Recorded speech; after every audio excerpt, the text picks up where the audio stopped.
गौर से देखिए भारत के इस पहाड़ी इलाके को। यह कोई साधारण स्थान नहीं है। कहा जाता है कि यहाँ आज भी कलयुग में एक अमर शक्ति विचरण करती है। हम सभी मानते हैं कि भगवान हनुमान हिमालय में तपस्या कर रहे हैं, लेकिन बहुत कम लोग जानते हैं कि वे एक पुराने वचन को निभाने के लिए हर कुछ वर्षों में इस स्थान पर आते हैं। आखिर क्या है यह वचन और किन लोगों से आज भी बजरंगबली का सीधा संबंध है?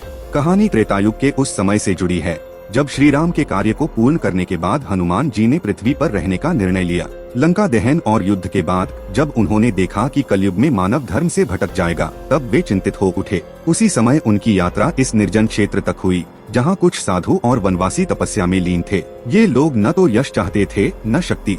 उनकी भक्ति शुद्ध थी, बिना किसी स्वार्थ के।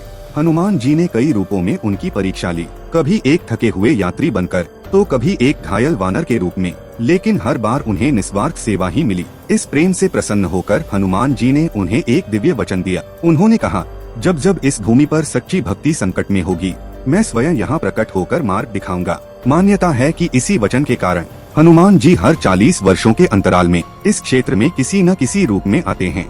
कई साधुओं ने यहाँ दिव्य आभा, अद्भुत ऊर्जा और रहस्यमय वानर आकृति के दर्शन का दावा किया है। कहा जाता है कि जिसने भी उन्हें सच्चे मन से पुकारा, वह कभी खाली हाथ नहीं लौटा। अगर आपको भी विश्वास है कि बजरंगबली आज भी हमारे बीच हैं, तो कमेंट में जय श्री राम जरूर लिखें।